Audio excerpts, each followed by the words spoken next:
Halo, selamat siang sahabat kakak semuanya. Assalamualaikum warahmatullahi wabarakatuh. Om Swastiastu, Namo Buddhaya.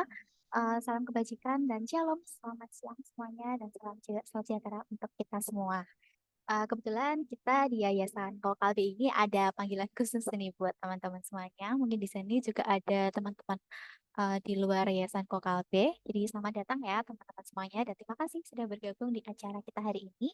Aku di sini akan panggil semua teman-teman ini sebagai sahabat kakak ya, supaya kita lebih akrab gitu satu sama lainnya. Jadi selamat datang, terima kasih semuanya sahabat kakak, baik dari ya kakak Berdi ataupun alumni dan juga teman-teman publik lainnya yang sudah bergabung di acara hari ini. Oke, gimana nih teman-teman semuanya? Sahabat kakak, bagaimana kabarnya hari ini? Boleh dong dituliskan di kolom chat. Gimana sih kabarnya hari ini? Dan juga boleh dong dikasih reactionnya, apakah hari ini kabarnya baik, semangat, atau mungkin lagi sedih gitu ya. Boleh silahkan ditulis. Oke, harap semuanya, apapun keadaannya, semuanya dalam keadaan sehat, penuh energi, dan juga bersemangat ya semuanya. Kita udah sampai di Karir Kompas yang keempat, episode keempat ini. Dan aku juga mau tahu dong, kemarin-kemarin ada yang ikut juga nggak nih Karir Kompas episode-episode sebelumnya? Oke, di sini banyak ya yang kabarnya baik, puji Tuhan. Oke, sebelumnya juga perkenalkan ya, aku Kartika Indah, atau teman-teman bisa panggil Tika, sebagai Engagement Program Intern dari Yayasan Kokalbe. Kalau aku sendiri asalnya dari Solo nih, Solo, Jawa Tengah, yang akan memandu dan juga menemani sahabat kakak semuanya pada siang hari ini. Jadi salam kenal semuanya. Sebelum kita memulai acara pada hari ini, aku akan menyampaikan beberapa hal teknis ya untuk supaya menjamin kegiatan hari ini dapat lancar. Oke, yang pertama teman-teman diminta sahabat kakak untuk mengganti nama akun Zoom-nya menjadi nama jadi dan juga asal daerah supaya kita tahu nih sahabat kakak di sini asalnya dari mana aja sih. Kemudian juga seluruh peserta diharapkan untuk bisa menyalakan kameranya yang bisa dan juga bisa menggunakan visual latar belakang yang sudah dibagikan. Sahabat kakak bisa dapat dari link yang ada di grup ataupun undangan lewat email dan juga Google Calendar ya. Dan juga diharapkan untuk bisa mematikan mikrofonnya sampai waktunya nanti dipersilakan untuk teman-teman berbicara. Nanti akan ada sesi pertanyaan sendiri nih, Q&A untuk teman-teman yang ingin bertanya kepada pembicara. Nah, dan juga teman-teman sahabat kakak di sini bisa nih untuk bagikan keseruan dan juga insight yang teman-teman dapatkan nanti dari pembicara ke sosial media. Nanti teman-teman bisa mention ke Yayasan Kokalbe dan juga akun dari pembicara kita yaitu Kak Fani Rahman dan juga Hanifah Rahmah. Jadi teman-teman bisa screenshot ya di sini untuk ingat-ingat untuk nama akun pembicara kita dan juga teman-teman bisa pakai gunakan hashtag Karir Kompas STEM dan juga teman-teman dipastikan untuk akunnya tidak di private ya supaya kita bisa cek nih story-nya oleh tim YKK. Jadi terus ikuti talk show ini sampai akhir supaya nanti teman-teman bisa membagikan insight-insightnya. Nah, untuk hari ini kita ada beberapa agenda. Yang pertama ini kita akan ada pembukaan singkat dan juga nanti akan dilanjutkan dengan talk show Karir Kompas bersama pembicara kita. Yang selanjutnya akan ada Q&A session atau tanya jawab. Yang keempat ada foto bersama, kemudian ada beberapa info program dari Yayasan PKB dan juga penutupan. Perlu diingat bahwa nanti di akhir acara akan ada link evaluasi dan juga presensi. Jadi teman-teman stay sampai akhir dulu supaya nanti teman-teman dapat terrecord nih kehadirannya dan juga sebagai salah satu syarat untuk teman-teman mendapatkan e-sertifikat.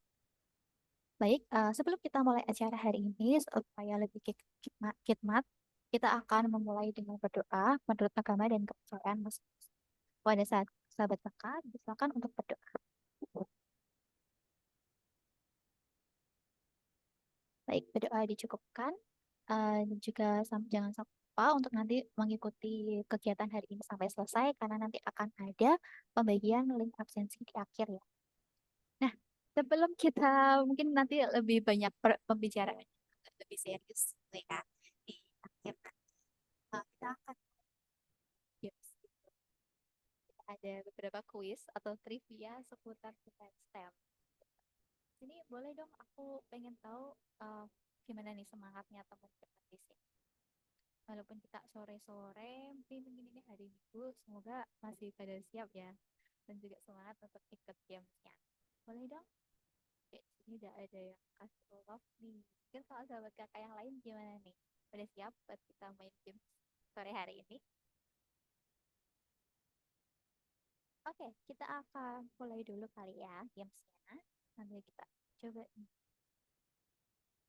Oke, ini ada pertanyaan seputar IPA ya kali ya. Ini ada tentang planet apa yang dikenal sebagai planet merah. Jadi mengenai fisika kali ya, pelajaran tata surya itu ada yang bisa tebak. Mungkin kalau yang mau respon, oh,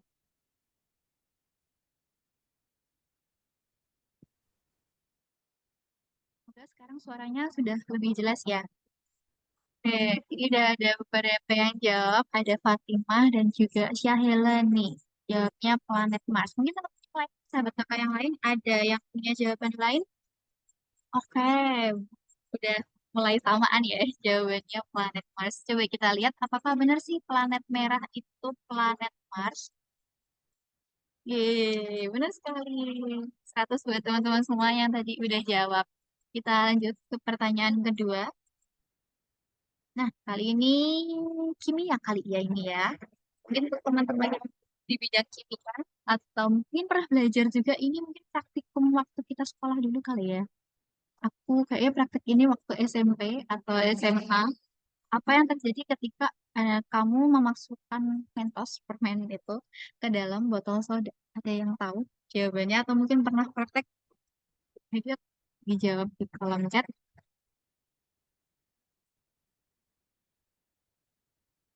Ada yang tahu jawabannya apa?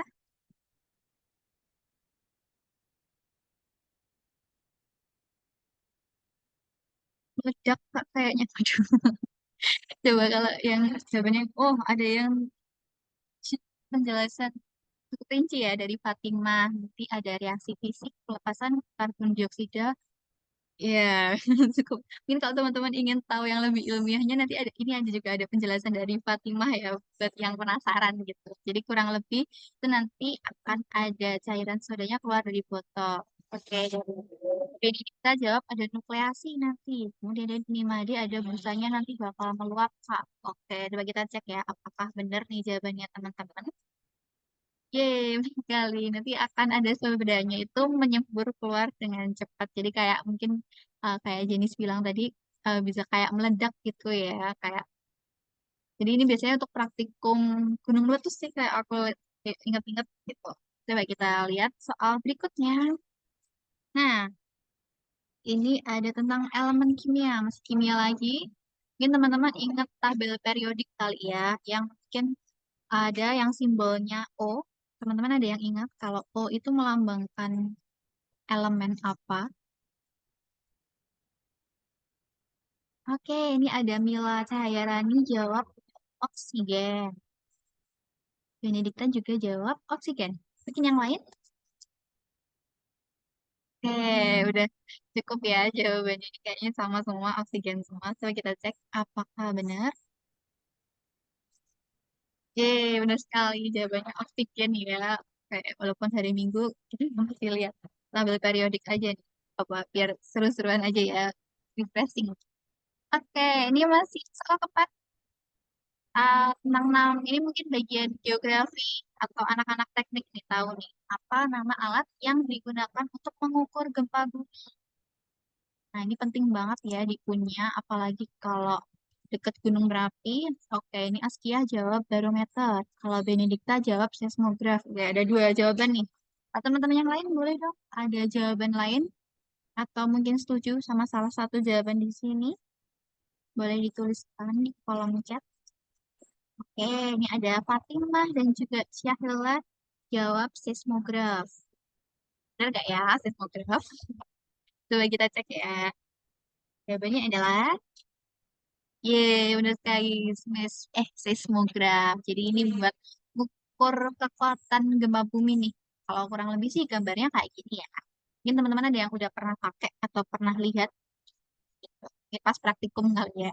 Oke, kita next ke pertanyaan terakhir nih. Ini mungkin biar agak seru, ada pertanyaan tentang siapa tokoh Marvel yang terkenal sebagai ahli fisika nuklir dan bisa berubah jadi raksasa hijau.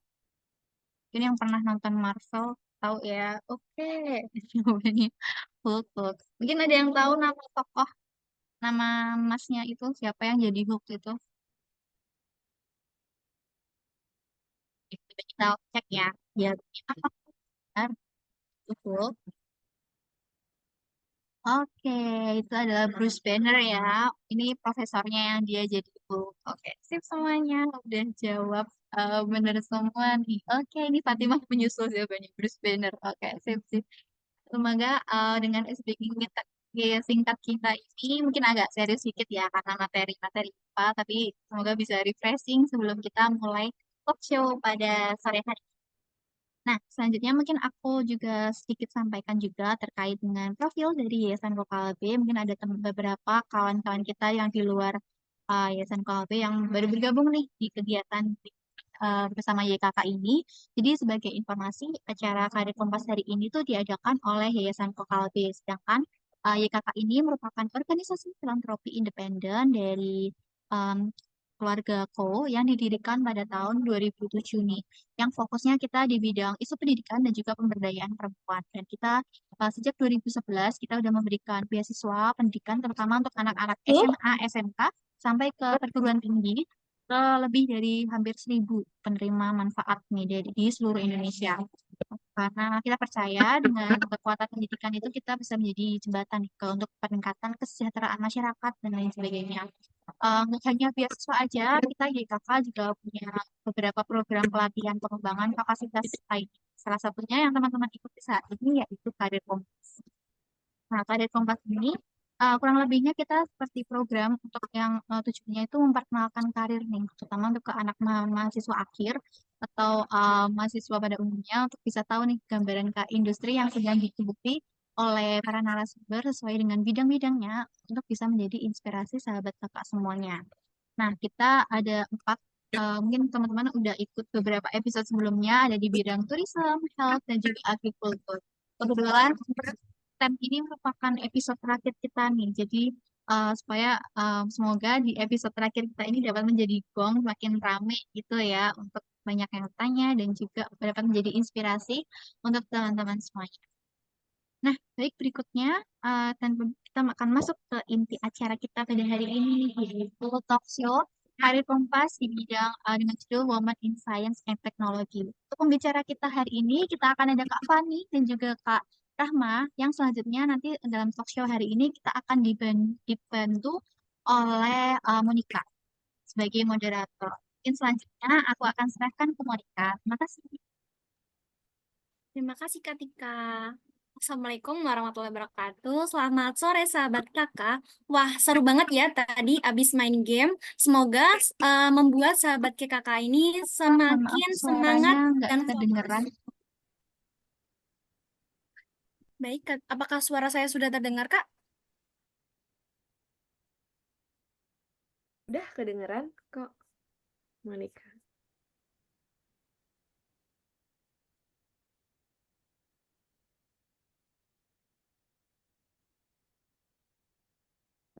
Wah, seru banget ya tadi teman-teman udah selesai main game nih. Semoga teman-teman tetap semangat dan fokus ketika mendengarkan materi dari dua pembicara hebat pada hari ini. Dan gak kerasa juga kalau saat ini udah jadi acara terakhir dari rangkaian Karir Kompas. Yuk kita jadikan acara ini itu sebagai acara yang paling meriah. Oke, sebelumnya perkenalkan saya Monica Dwi Artika, penerima beasiswa Bakti Tani tahun 2022. Program studi saya biologi dari Universitas Diponegoro. Saya di sini sebagai moderator talk show Karir Kompas pada hari ini. Selanjutnya kita akan menyapa dua narasumber kita yang tentunya aja itu hebat-hebat banget. Untuk teman-teman bisa menyapa di kolom chat ya, oke? Selanjutnya kita akan ke sesi selanjutnya. Aku akan memperkenalkan sekilas nih mengenai dua narasumber kita hari ini.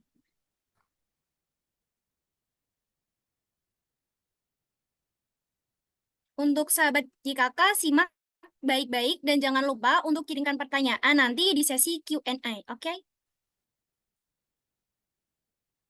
Untuk narasumber yang pertama ada Kak Vansyuri Jenar Eskom, biasa dipanggil Kak Fani. Halo Kak Fani. Halo Monica, halo teman-teman semua. Oke. Untuk Aduh, profilnya, Kak Fani ini dari UX Designer Astra Digital, Senior Product Designer Tokopedia, winner of Best Public Safety App ATNT Public Safety App Hackathon tahun 2014, IBM NATNT, alumni S1 Ilmu Komputer Universitas Gadjah Mada. Untuk narasumber yang kedua ini ada Kak Rahma, yaitu Kak Hanifatul Rahma Budiman MSc. Beliau ini biasa dipanggil Kak Rahma. Halo Kak Rahma. Halo, halo Monica, halo semuanya. Untuk profil singkatnya, beliau ini dari Biodista dan Protein Biochemistry dari Institute of Science of Technology Austria, Biologi Teacher Semesta Bilingual Boarding School, alumni Master of Biotechnology University of Pax Medical School. Setelah ini, saya persilakan kepada Kak Fani dan Kak Rahma untuk memperkenalkan aktivitas dan pengalaman secara singkat. Mungkin bisa dimulai dari Kak Fani. Untuk Kak Fani, dipersilahkan membagikan share screen. Oke, sebentar ya, aku coba share screen dulu. Hmm,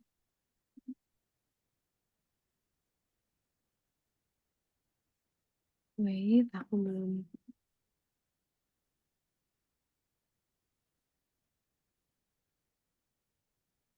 Hmm, Oke, sip. Bentar ya, aku setting dulu. Oke, apakah udah kelihatan teman-teman semua share screen-nya? Udah, Sudah, Kak? suaraku juga udah jelas ya? Iya, sudah, Kak. Oke, aku perbesar dulu. Sip, oke kalau gitu. Sekali lagi sebelumnya Assalamualaikum warahmatullahi wabarakatuh. Selamat sore teman-teman semua.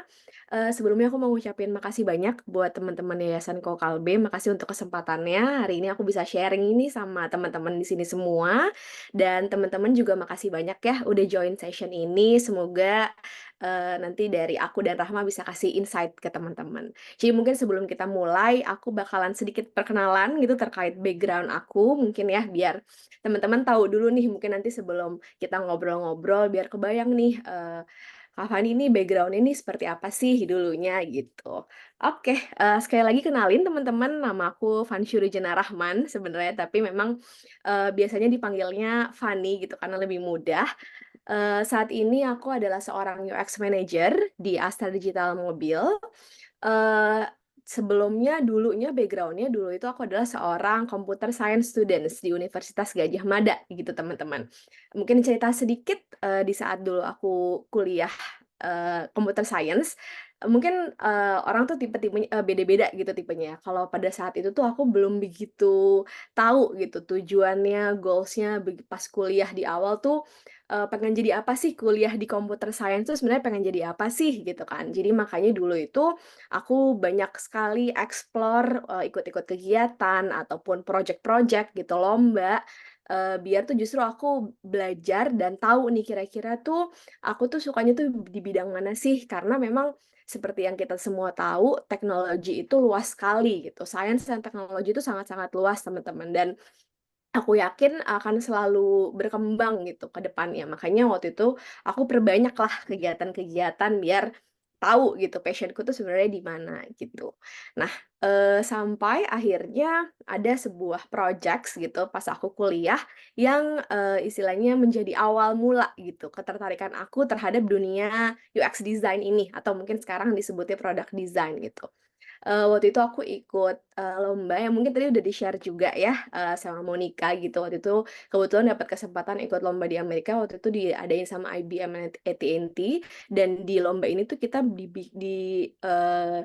challenge untuk bikin sebuah aplikasi gitu. Nah, di situ aku banyak sekali melakukan research, design exploration gitu, dan memang waktu itu pada saat itu mungkin dulu belum terlalu istilahnya UX design itu belum kayak sekarang gitu ya, belum semenjamur sekarang gitu. Tapi mungkin dulu orang-orang bilangnya human computer interaction gitu. Kalau misalkan di mata kuliahku dulu interaksi manusia dan komputer. Nah, tapi disitulah awal mulanya tuh teman-teman aku akhirnya ada ketertarikan gitu dengan dunia UX UI design, dan dengan satu project ini juga dengan sangat intensnya aku ngelakuin desain proses, akhirnya kayak oh kayaknya aku menggemari nih bidang ini gitu. Karena pada saat kuliah kan memang kita banyak sekali dikasih challenge atau mungkin, tugas-tugas kuliah gitu kan, disuruh bikin sistem, bikin aplikasi, tapi aku rasa ada satu part, yaitu adalah user experience ini nih gitu. Ketika misalkan udah jadi nih teknologinya, tapi gimana sih seseorang itu bisa, berinteraksi dan menggunakan teknologi tersebut dengan mudah.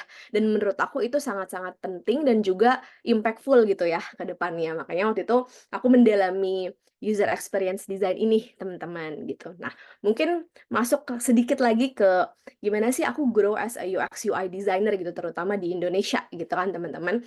Jadi, building skills and experience-nya itu aku ada beberapa istilahnya step. Yang pertama adalah pastinya dengan terjun langsung gitu, dengan kita kerja kan kita jadi bener-bener bisa belajar ya. Waktu itu, first job aku sebagai UX designer itu di Tokopedia, teman-teman. Nah, setelah itu, ya banyak menggeluti apa ya, kayak kegiatan-kegiatan. Jadi selain kerja aku juga ada sampingan sebagai UX UI fasilitator, karena menurut aku dengan menjadi UX UI fasilitator disitulah aku jadinya terus belajar gitu. Karena kalau misalkan kita mau sharing knowledge gitu, pastinya kan kita juga harus selalu adapt kan dengan situasi saat ini gitu, karena, teknologi itu selalu berkembang gitu. Makanya aku, senang juga gitu sharing-sharing biar, akunya juga selalu belajar gitu, nggak pernah berhenti belajar. Dan, akhirnya setelah berkarir kurang lebih 1,5 tahun sebagai UX designer, dapat kesempatan lagi nih dipercaya lagi untuk jadi senior product design, waktu itu di Tokopedia juga, gitu. Sampai, pokoknya selama, journey karir aku gitu banyaklah mendapatkan kesempatan untuk kerja, mengerjakan beberapa produk-produk yang berbeda, project yang berbeda, terus juga, ngedesain di, platform-platform yang ada, mobile apps, website, dan juga kolaborasi gitu sama, orang-orang dari function lain gitu, teman-teman dari function lain. Jadi, banyak belajar gitu, banyak juga dapat insight dari bidang-bidang yang berbeda. Menurut aku itu seru banget gitu pada saat itu. Sampai, ya akhirnya saat ini dapat kesempatan lagi dan dipercaya leading, as a UX manager gitu. Jadi nge-lead tim sebagai seorang UX manager.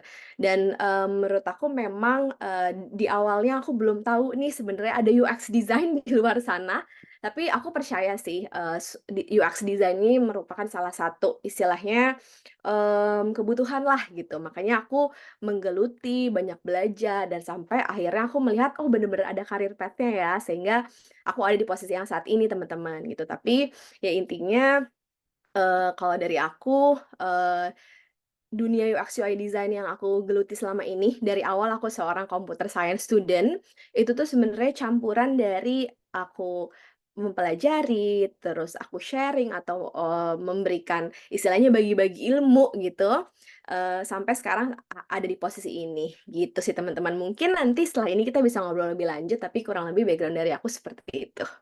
Oke, makasih teman-teman sebelumnya, makasih juga Monica. Mungkin bisa dilanjutin lagi, Monica? Wah, keren banget nih, Kak. Oke.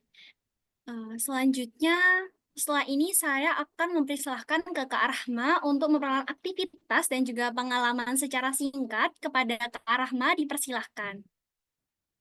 Oke, sebentar saya juga share screen dulu. Oke, sebentar.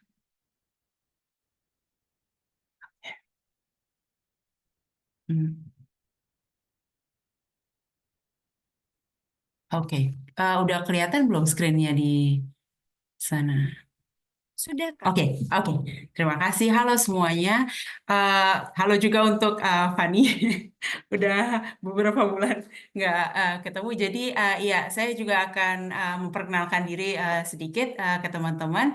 Jadi seperti sudah diperkenalkan tadi sama Monica, nama saya Rahma.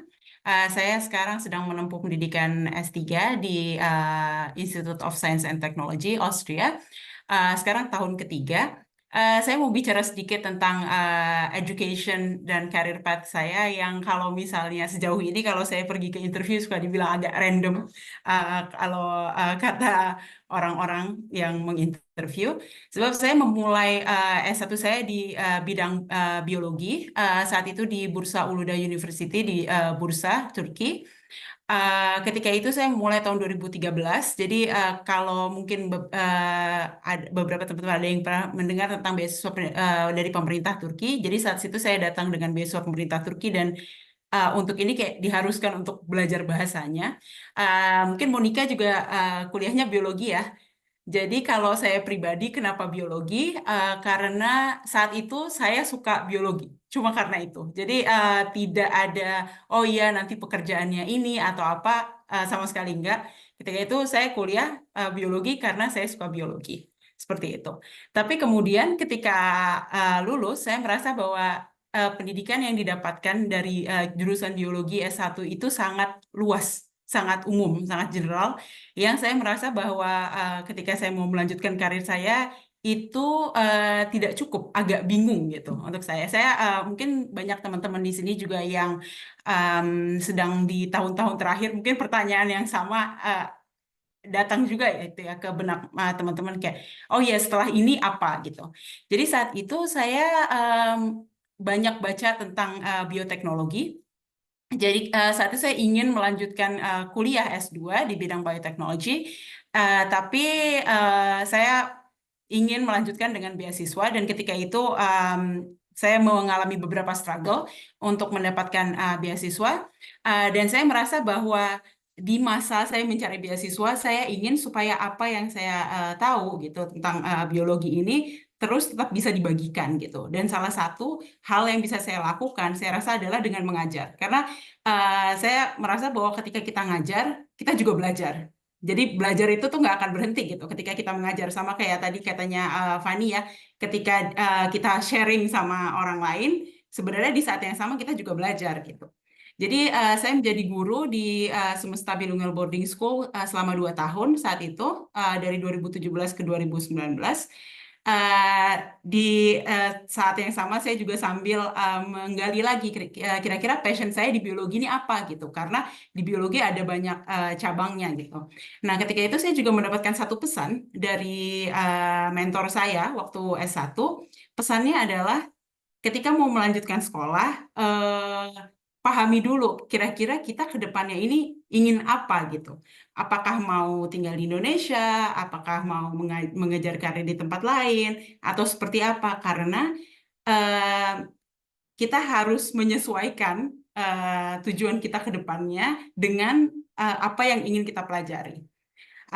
Jadi saat itu saya menemukan passion saya bahwa saya ingin melanjutkan karir di bidang bioteknologi dan saat itu saya mendapatkan beasiswa di Hungaria, jadi beasiswa pemerintah Hungaria di bidang bioteknologi medis di University of Pécs di Pécs, Hungaria.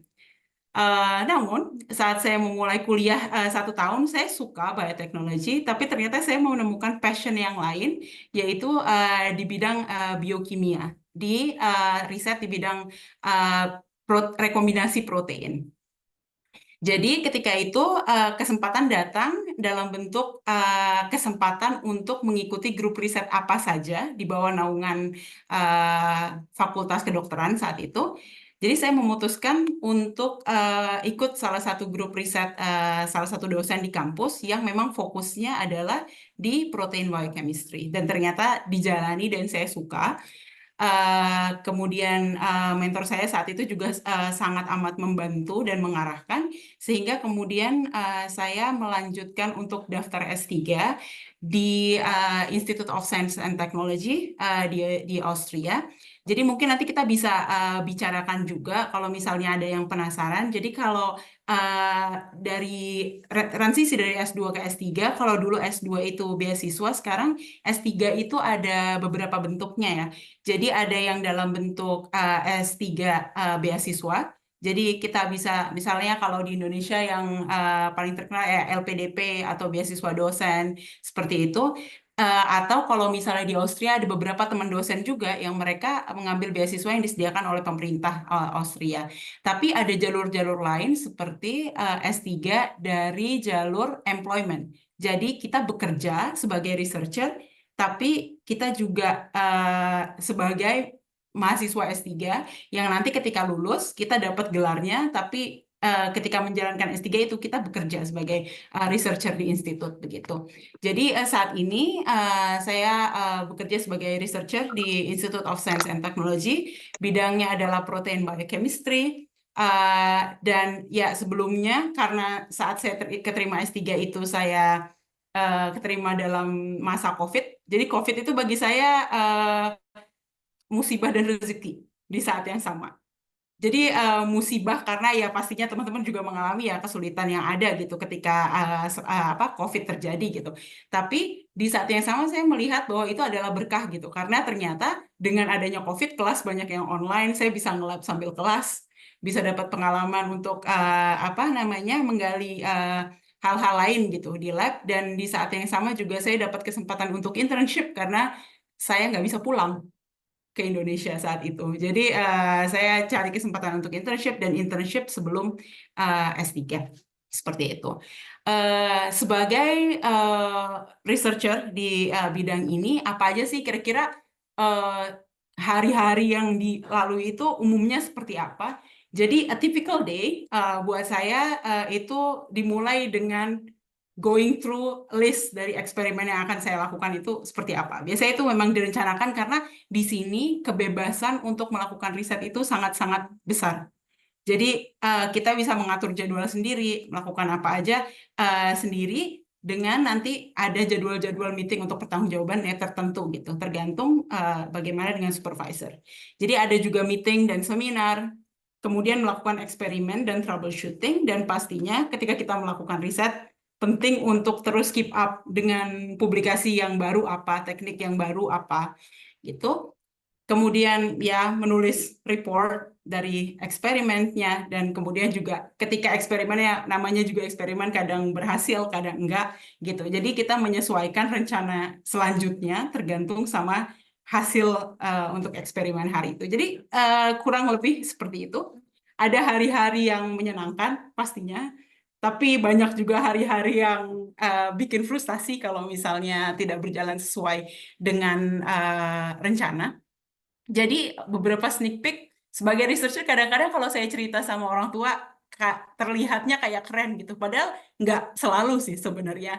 Kadang-kadang kerjaannya adalah bersih-bersih freezer, ngebersihin sampel-sampel yang ternyata gagal dan kita harus buang. Atau ya duduk di ruang bawah tanah gelap-gelapan karena sampelnya sensitif terhadap cahaya. Kadang-kadang harus di ruangan yang 4 derajat. Ini intern saya sama junior lagi nyiapin protein dari kelinci. Jadi kita harus stay di ruang 4 derajat untuk mempersiapkan itu. Kadang juga harus stay sampai malam untuk kerjain eksperimen karena taking long time. Tapi ada juga hari-hari yang ya kita merayakan, kita tukeran kado waktu Natal, atau ada juga acara-acara lab di mana kita bertukar ide tentang riset gitu. Dan kadang-kadang juga ada acara retreat, jalan-jalan dengan orang-orang satu lab yang pastinya juga ada part scientificnya, membicarakan tentang riset dan lain-lain. Kurang lebih seperti itu. Ya. Keren banget nih Kak. Iya emang bener sih Kak. Aku juga dari jurusan biologi merasakan hal yang Kakak jelaskan tadi. Mungkin saya izin bertanya dulu ke Kak Fani Kak. Ya. Halo, Kak Fani sebagai orang awam nih Kak, kan di sini banyak teman-teman dari Kakak yang dari prodi lainnya Kak. Mesti dia itu pusing, belum tahu gitu Kak. Apa sih pembeda antara UI sama UX? Oke. Itu kira-kira apa Kak? Oke, siap. Makasih banyak pertanyaan Monica. Oke, teman-teman. Jadi mungkin sekarang seliweran gitu UX UI gitu. Terus teman-teman mungkin bingung sebenarnya itu bedanya apa sih UX dan UI gitu. memang pada dasarnya desain proses itu kan, ada tahapannya ya teman-teman gitu, dimulai dari kita research juga gitu, sebenarnya part-nya tuh mirip-mirip juga, ada riset juga, tapi mungkin risetnya kalau tadi Rahma di bidangnya mikrobiologi gitu, kalau misalkan riset yang di UX ini, ya balik lagi, kita risetnya adalah hal yang nanti bakal digunain nih sama user gitu. Apakah nanti misalkan aplikasi yang kita buat atau sistem yang kita buat, ketika misalkan kita berikan ke user, itu bisa digunakan dengan mudah atau enggak gitu. Nah, itu sebenarnya kan salah satu prosesnya nih teman-teman. Jadi biar gampangnya aku kasih, info gitu, pembedanya itu sebenarnya apa. User experience designers dan juga UI user interface designer. Kalau UX designer itu dia akan fokus ke tahapan awal gitu. Jadi dari awal riset nih, apakah sebenarnya bahkan sebelum, istilahnya sebelum aplikasi atau sebelum fitur ataupun produknya dibuat, di-riset dulu nih, sebenarnya nih dibutuhin nggak sih sama penggunanya gitu. Di-riset dulu, lalu setelah itu kalau misalkan ternyata, oh ya sesuai nih, sesuai kebutuhan, ini, bisa menjawab, bisa menjadi solusi gitu dari permasalahan-permasalahan user gitu dengan kita membuat sebuah sistem atau sebuah aplikasi ataupun fitur, baru kita coba melakukan proses, design exploration gitu. Jadi kita coba desain, tapi desainnya belum sempurna teman-teman, jadi masih berupa prototype gitu, masih belum bahkan bisa jadi masih belum, fix lah dari segi warna, ilustrasi, ataupun icon gitu, baru kerangkanya gitu teman-teman. Nah nanti kita riset lagi nih, kita bawa lagi ke pengguna gitu, dicobain apakah sudah bisa digunakan nih dengan mudah gitu. Sampai nanti akhirnya hasilnya kalau misalkan ternyata ada part-part atau ada, istilahnya flow yang, bisa direvisi, nanti kita bakalan iterasi lagi sampai akhirnya nanti pas dites lagi, oh user-nya atau penggunanya merasa gampang nih bisa digunakan. Jadi user experience designer akan fokus di tahap awalnya gitu, sedangkan UI design-nya dia akan fokus nanti ke finishing-nya gitu teman-teman. Jadi nanti kalau misalkan desainnya udah dari UX design nih udah nyerahin nih, ini udah sesuai ya kerangkanya dari journey-nya, dari awal sampai akhir, nanti UI design akan memperindah atau mempercantik visualnya gitu dengan, ngasih ilustrasi, terus pemilihan warna-warna dan juga layouting yang menarik. Nah, ini sebenarnya perbedaannya itu sih teman-teman, dan kalau misalkan kita tarik lebih jauh lagi, sebenarnya kebanyakan UX designer itu memang yang dulunya tuh kuliahnya tuh computer science, IT, bahkan psychology gitu kan. Tapi kalau misalkan UI design, kebanyakan mungkin anak-anak di kafe gitu yang emang udah berkecimpung gitu di dunia, desain gitu, ilustrasi. Makanya kan tadi aku sempat mention terkait ilustrasi, icon gitu. Jadi kurang lebih sebenarnya perbedaannya seperti itu sih teman-teman. Tapi memang, aku kasih info dan, spill juga ke teman-teman sekarang, dengan perkembangan tools yang udah ada gitu kan. Sebenarnya UX UI itu saat ini tuh biasanya udah dijadiin satu sih teman-teman, karena biasanya seorang UX designer juga udah terbiasa dan udah terpapar juga gitu kan sama desain-desain yang biasanya dibikin sama UI design-nya, sehingga ya udah gitu dengan bantuan tools dan juga udah ada desain sistem, mereka juga bisa, menyelesaikan desain end to end gitu. Jadi UX UI-nya langsung dikerjain. Begitupun juga yang teman-teman UI design gitu. Walaupun mereka mungkin awalnya, DKV gitu, belum begitu paham sama gimana sih prosesnya, tapi karena waktu itu saling bekerja sama, akhirnya juga mengikuti prosesnya dan bisa juga gitu jadi UX design. Tapi kalau misalkan ditanya perbedaannya kurang lebih seperti itu. Gitu Monica, semoga menjawab ya. Oke, makasih jawabannya, Kak. Untuk teman-teman YKK, apakah sudah paham atau mungkin ada tanggapan lain? Bisa tolong ditulis di kolom chat ya, teman-teman.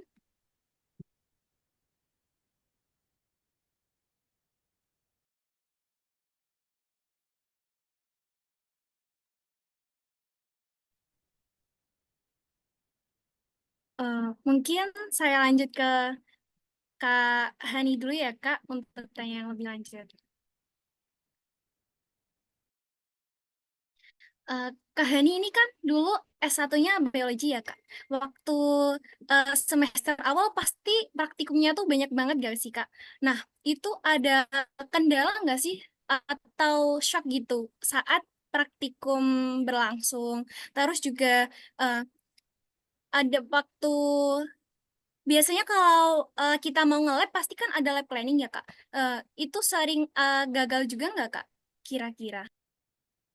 Oke, jadi makasih pertanyaannya Monica. Jadi untuk pertanyaan pertamanya tadi waktu S1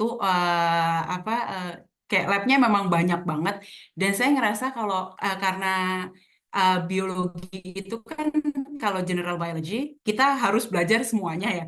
Karena kita ada lab microbiology, tiba-tiba nanti ada botani, terus habis itu nanti ada lab genetik.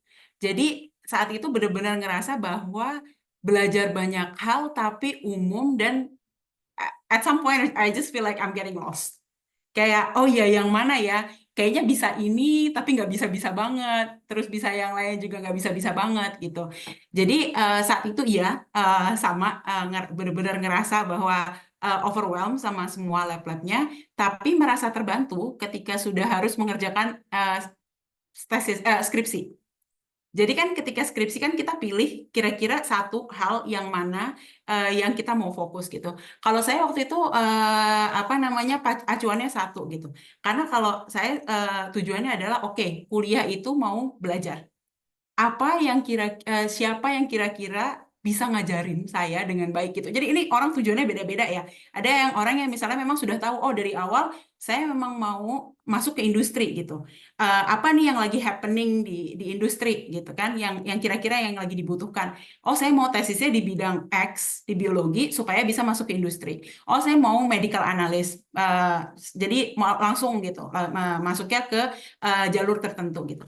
Kalau saya waktu itu memang karena tujuannya memang, saya pingin belajar sesuatu, jadi nyari orang yang benar-benar mau ngajarin. Jadi ketika di kuliah itu, ngelihat dosen itu, dosen mana yang kira-kira paling sabar untuk ngajarin saya gitu. Waktu itu tujuannya gitu, dan kebetulan nemu satu dosen microbiology, molecular biology, yang rasa-rasanya kok kalau saya ada di labnya dia, saya bisa belajar banyak nih dari beliau gitu. Jadi saya rasa buat teman-teman yang sudah kayak masuk di semester-semester akhir, tentukan dulu nih kira-kira sebenarnya di kuliah ini tujuannya tuh pingin yang mana sih gitu. Apakah memang sudah fokus ke suatu pekerjaan, ya gali sedalam-dalamnya soal pekerjaan itu, atau memang niatnya apa dulu itu. Kemudian pertanyaan keduanya tadi adalah tentang untuk ini ya, planning eksperimen ya. Ini berarti waktu untuk S3 ya saat ini. Planning Ya, Kak. eksperimen, oke. Ya, jadi planning eksperimen itu saya biasanya 2 minggu sebelum, karena buat teman-teman yang kuliah biologi, kimia mungkin tahu ya, bahwa kita itu ngelakuin eksperimen sekarang, mungkin kita tahu gagalnya 2 minggu lagi. Atau kadang-kadang di kasus ekstrimnya sebulan lagi gitu, kita baru tahu kalau eksperimen kita itu gagal gitu. Nah, jadi saya biasanya memang tulis jadi eksperimen planningnya, dan untuk obat patah hati, biasanya saya planningnya nggak satu. Jadi eksperimen itu kan kita kalau orang biologi itu saya suka mengandaikannya kayak orang masak. Jadi kalau kita masak itu kan kita meracik bumbu, habis itu kita masukin, ketika kita masak ini ada gap nih, nunggu airnya mendidih berapa menit misalnya. Nah ketika itu saya ngerjain eksperimen yang lain gitu. Jadi ketika apakah gagal, banyak sekali kegagalannya.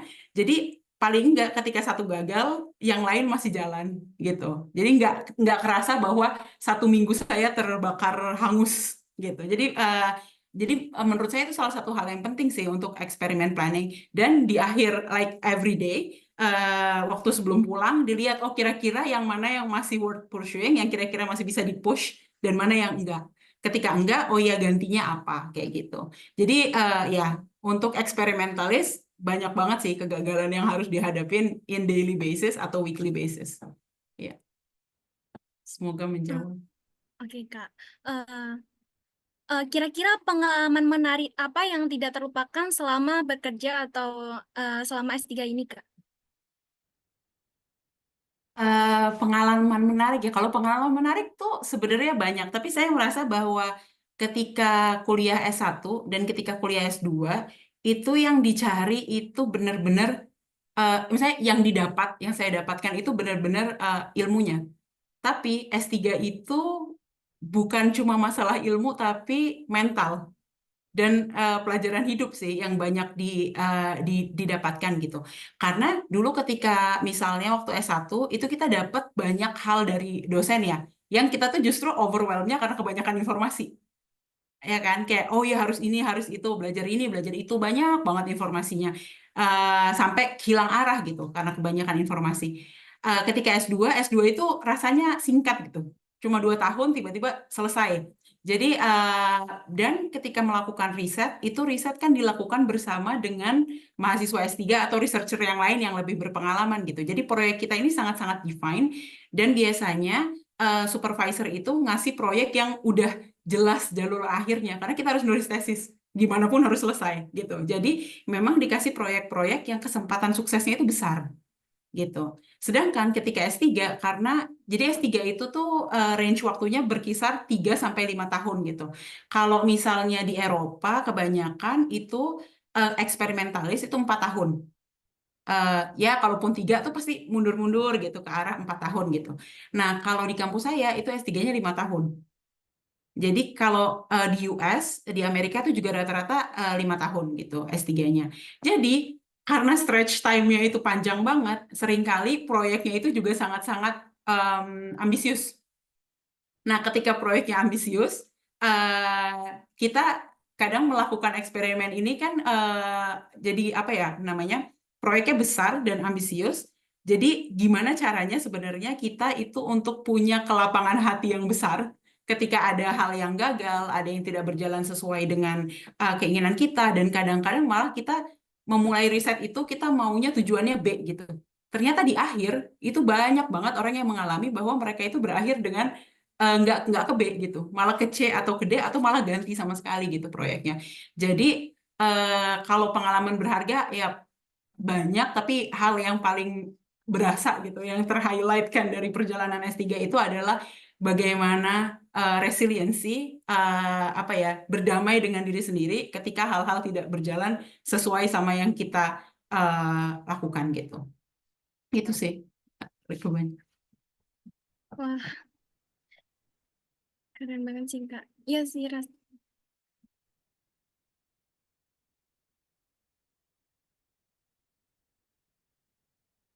Hmm. Terima kasih Kak atas pemaparannya. Mungkin saya lanjut ke Kak Fani ya Kak. Tadi kan saya sudah nanya nih Kak sama Kak Rahma nih mengenai pengalaman menarik selama bekerja. Kalau Kak Fani kira-kira pengalaman menarik apa nih yang tidak terlupakan selama menjadi desainer UI atau UX? Sebenarnya kalau dibilang pertanyaan apa namanya pengalaman menarik banyak banget ya. Ada sangat-sangat beragam gitu. Baik itu yang menyenangkan atau mungkin yang bisa aku bilang challenging gitu. Tapi kalau misalkan dibilang menarik itu adalah yang pertama sebagai seorang UX designer gitu pada saat itu atau mungkin aku bisa bilang seorang product designer, aku nggak pernah berhenti belajar gitu. Kenapa? Karena ketika kita mau istilahnya ngedesain sesuatu gitu, setiap produk gitu misalkan ketika aku mau ngedesain untuk produk travel gitu kan. Nah itu tuh pasti beda sama aku mau ngedesain, istilahnya produk digital gitu. Produk digital misalkan aku kasih contoh kalau misalkan di mana teman-teman bisa beli pulsa online gitu. Itu tuh, pasti 2 hal yang berbeda sebenarnya, di mana nanti, journey-nya ketika orang mau, traveling sama orang mau beli pulsa, itu tuh pasti berbeda kan. Jadi, aku harus belajar dulu nih, sebenarnya gimana sih mental model atau kebiasaan orang-orang tuh yang mau travel, sama orang-orang yang misalkan mau beli pulsa gitu. Nah, jadi, selalu belajar ketika misalnya kita mau desain sesuatu, dimulai dari pemahamannya dulu gitu. Jadi aku ngerasa kayak, oh dengan aku ngedesain produk yang beda-beda, aku jadi tahu nih kayak, oh kayak gini ya sebenarnya kalau misalkan orang-orang yang mau istilahnya traveling, kayak gimana. Terus ada juga misalkan aku mau, ngedesain produk keuangan, itu menarik banget. Nah, sama yang kedua, selain selalu belajar adalah aku jadi sering ngobrol sama orang, karena kan aku UX design ya teman-teman. Jadi setiap aku designing sesuatu, ketika aku membuat sesuatu nih, aku pasti akan ketemu lagi nih sama orang-orang yang nanti akan menggunakan produk yang aku desain atau develop sama timku, gitu. Jadi, sering banget, dengerin keluhan, keluh kesah, terus habis itu dengerin permasalahan, hidupnya orang-orang itu juga, gitu. Jadi belajar lagi nih, tapi seru, jadinya ngobrol banyak gitu sama orang-orang. Tapi di sisi lain sebenarnya ngobrolnya bukan cuman sama penggunanya aja, tapi tadi aku sempat cerita kalau misalkan sebagai UX designer, kita juga mesti kolaborasi nih sama teman-teman yang ada di dalam tim gitu. Contohnya misalkan, tim developer atau engineer gitu. Jadi aku, banyak cari tahu nih, biasanya tuh mereka ngalamin kesulitan itu tuh di mana sih gitu, sehingga kalau misalkan aku bisa bikin desain A, "Oh desain kayak gini susah nih, timeline-nya lama," gitu. Jadi aku jadi cari harus ngobrol juga sama mereka, pendekatan gitu, biar aku paham sehingga ke depannya mungkin kita ada win-win solution gitu. Atau misalkan ngobrol sama teman-teman bisnis gitu, dari teman-teman bisnis tuh goals-nya seperti apa sih, kayak gitu. Jadi, ya gimana ya, aku ngerasa seru sih, selalu ada hal baru ketika aku bekerja sebagai seorang UX design itu. Nah, mungkin kalau misalkan aku cerita lagi, yang menurut aku salah satu pengalaman aku yang seru adalah ketika waktu itu aku dapat kesempatan nih untuk, ngeriset produk. Kan biasanya kalau misalkan karena waktu itu, company-ku yang awal Tokopedia itu di Jakarta kan base-nya, headquarter-nya, jadi kebanyakan kalau misalkan kita riset ketemunya sama orang-orang di Jakarta lagi, gitu kan. Nah, waktu itu aku dapat kesempatan untuk pergi ke Bali gitu, untuk melihat istilahnya user-user, kita yang di sana tuh seperti apa sih. Wah, di sana lumayan challenging sih, ternyata setiap daerah teman-teman itu juga punya behavior yang berbeda juga gitu, yang adalah beberapa istilahnya perbedaan-perbedaannya gitu. Jadi, aku ngerasa banyaklah hal-hal yang seru yang udah dilaluin dan, eee sama yang menurut aku seru itu adalah itu tadi sih, kayak nggak pernah bisa berhenti belajar dan selalu berusaha untuk kayak, mendapatkan info-info, ilmu-ilmu, dan juga observe segala hal yang istilahnya ada di sekeliling kita gitu. Karena yang paling penting sebenarnya seorang UX design kita juga harus bisa observe teman-teman gitu. Jadi itu sih kurang lebih Monica kalau misalkan yang aku mau share keseruannya. Sebenarnya banyak banget sih, tapi ya kurang lebih mungkin yang paling terngiang-ngiang tuh itu sih teman-teman. Oh, jadi Kak Fani sebelum melakukan desain UI atau UX itu pasti melakukan riset ya Kak. Nah, pasti selama melakukan itu tuh ada tantangan atau hal tersebut itu menjadi peluang yang dibutuhkan untuk menuju pekerjaan dari Kak Fani kira-kira seperti apa ya? Kalau challenge-nya ya, berarti ya Monica ya? Iya. Oke, challenge-nya banyak, mungkin tadi aku udah sempat baca-baca di komen-komen juga ya, pertanyaan-pertanyaannya. Salah satu challenge-nya itu adalah biasanya kita terpaku sama timeline atau waktu. Nggak tahu apakah mungkin ini dihadapin juga nggak ya sama, Rahma juga gitu. Kalau misalkan aku sendiri, challenge-nya itu sih biasanya waktu. Kan aku sempat mention, aku tuh nggak pernah mau sebenarnya ya secara praktis, UX design itu ada prosesnya gitu. Di mana kita nggak bisa, punya asumsi sendiri. Jadi segala sesuatu tuh harus divalidasi. Ketika kita ngedesain sesuatu kita validasi nih, "Ini bener nggak nih kayak gini?" Gitu kan. Nah, tapi itu tadi, challenge-nya adalah biasanya kita terpaku oleh waktu. Kenapa? Karena ketika kita bekerja di sebuah perusahaan, pasti perusahaan itu mau untung dong. Kita berbicara juga soal, bisnisnya nih, bisnis side gitu. Ada timeline-timeline yang harus kita, ikutin gitu. Sehingga mungkin challenge-nya dari harusnya prosesnya itu bisa sampai berjalan 3 bulan atau 6 bulan, tapi kita harus bisa, nyelesain atau ngedevelop desainnya hanya 2 bulan gitu. Jadi, ya menurut aku challenge-nya itu dan caranya gimana sih cara, dealing sama challenge itu adalah ya kita dengan, bisa istilahnya, ngasih info ke tim kita terkait kalau misalkan apa nih yang terjadi ketika misalkan kita harus ngikutin timeline, tapi apa yang harus kita korbankan. Nah, yang kita korbankan itu tadi gitu, dengan kita misalkan, oke cuma dikasih waktu misalkan 2 minggu atau 3 minggu, oh kita bisa aja ngedesain, tapi kita nggak ngevalidasi desainnya. Daripada nanti kita capek-capek ngedesain atau mungkin bahkan nanti dari teman-teman developer atau engineer udah ngoding, yang butuh waktu dan effort yang sangat besar, tapi ternyata pas dibawa ke pengguna tidak sesuai, itu kan malah jadi merugikan ya, harus dibikin lagi gitu. Jadi sebenarnya di awal mungkin kalau dulu tuh challenge-nya pas awal-awal karir sih kalau untuk itu. Jadi karena masih banyak yang belum paham sih teman-teman kayak seberapa penting UX UI design, seberapa penting kita ngikutin proses yang sudah ada gitu. Sehingga ya kita harus bisa, istilahnya ngejelasin lagi gitu. Jadi belajar bareng-bareng lagi nih gitu, sebenarnya pentingnya apa dan juga, impact-nya tuh apa gitu kalau misalkan nggak diikutin gitu. Tapi challenge itu tuh yang menurut aku, selalu terjadi sih.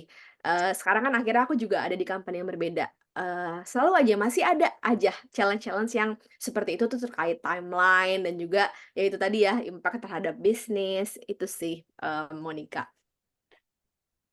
Oke Kak, jadi tantangannya tuh lebih ke waktu ya Kak. Kalau Kak Hanifah nih, pasti untuk tantangannya juga berkaitan sama waktu. Kira-kira hal lain yang kira-kira tantangan kerja di bidang STEM saat ini, kira-kira apa ya Kak? Selain waktu. Eh, Iya, waktu pastinya ya, maksudnya itu juga pasti kita menentukan bagaimana timeline project itu harus berjalan karena itu kita berjalan dengan fundingnya profesor gitu. Tapi kalau misalnya saya mau bicara dengan tentang tantangan yang lainnya, mungkin kalau di bidang eksperimentalis justru karena banyak faktor ya yang harus dipertimbangkan. Ketika kita ngedesain suatu eksperimen, kita datang dengan suatu hipotesis berdasarkan publikasi yang udah ada gitu. Tapi banyak hal yang memang belum diketahui gitu. Apalagi ketika kita bekerja di sistem biologis, itu sangat-sangat sulit untuk bilang bahwa A plus B itu sama dengan C. Itu tuh belum tentu gitu. Karena banyak faktor gitu di dalamnya. Karena saya selalu ini selalu jadi diskusi gitu dengan teman-teman bahwa sebenarnya tubuh kita itu kan pintar. Kalau misalnya di dalam tubuh itu tuh misalnya gimana ya, cuma ada satu hal yang bertanggung jawab untuk satu fungsi. Ketika satu hal ini shutdown, kita mati. Jadi tubuh itu tuh pintar dengan membuat backup system. Makanya kemudian manusia dan makhluk hidup yang lainnya ini ketika ada sesuatu kita masih bisa bertahan gitu. Karena nggak cuma satu hal bertanggung jawab untuk satu sistem. Nah, problemnya adalah ketika kita mau belajar sistemnya, kita susah tahu nih apa sih sebenarnya faktor yang mempengaruhi sistem ini karena faktornya banyak banget gitu. Jadi tantangannya adalah ketika kita mencoba sesuatu, kita cuma berpatokan sama hal yang kita ketahui. Nah, ketika kita nggak berhasil, nggak semua nggak apa ya, itu nggak selalu gitu. Kita bisa bilang bahwa oh kita nggak berhasil ini karena faktor X. Karena selain X masih banyak hal-hal yang kita tidak pertimbangkan sebenarnya di sistem kita. Jadi problemnya adalah kapan bilang ke diri sendiri untuk berhenti. Karena saking banyaknya kemungkinan yang bisa dikejar, itu opsi nggak akan ada habisnya. Jadi itu yang selalu jadi diskusi adalah eh, sampai kapan sih mau kita lakukan eksperimen ini, misalnya mencoba berbagai macam kombinasi itu sampai kapan? Karena kita nggak akan pernah kehabisan opsi. Yang kemudian jadi keputusan adalah apakah itu sesuai sama timeline kita, kayak yang dibilang Fani tadi, is it worth pursuing dengan waktu yang kita punya, dengan dana yang ada, dan dengan manpower yang ada. Itu. Jadi baliknya ke situ sih, tantangannya selalu when to stop. Ya. Wah, iya sih Pak, benar banget. Emang waktu sama kepercayaan diri kita, mental kita itu sangat berpengaruh terhadap eh, pekerjaan kita ya Kak. Jadi kesimpulan dari talk show kali ini itu eh, kolaborasi antara antara ilmu communication dan bioteknologi, biologi itu tuh sangat berdampak besar pada inovasi teknologi dan dapat membawa perubahan besar dalam kehidupan kita. Di satu sisi, eh, memastikan bahwa teknologi tersebut itu dapat diakses dan dapat digunakan dengan cara yang paling efektif dan memuaskan bagi pengguna. Mungkin untuk selanjutnya akan ada sesi tanya jawab. Bagi teman-teman kakak yang mau bertanya, dipersilakan untuk raise hand.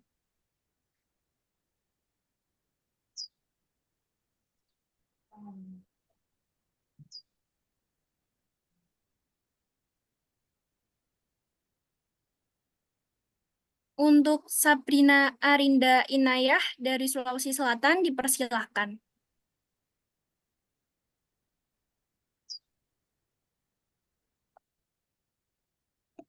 izin bertanya ya Kak untuk Kamila. Kak Fani.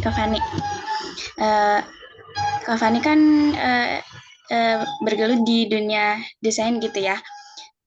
Terus cara Kak Fani tuh menimbulkan ide-ide dalam desain itu gimana sih? Soalnya kalau dari aku sendiri tuh kayak susah banget gitu buat gimana sih cara membuat desain yang baru tanpa mengikuti punya orang lain gitu. Terima kasih. Halo, terima kasih sebelumnya pertanyaannya. Salam kenal Saptina ya.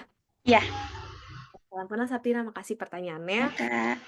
Jujur ini sering banget ditanyakan juga ya pertanyaan-pertanyaan seperti ini, dan mungkin dulu juga awalnya aku juga have no idea gimana sih ketika misalnya kita kan tadi aku cerita juga sama teman-teman ya kalau misalkan desainnya itu nggak cuman satu produk atau satu fitur gitu, macem-macem gitu, dan gimana caranya gitu kita bisa ngedesain banyak hal gitu kan.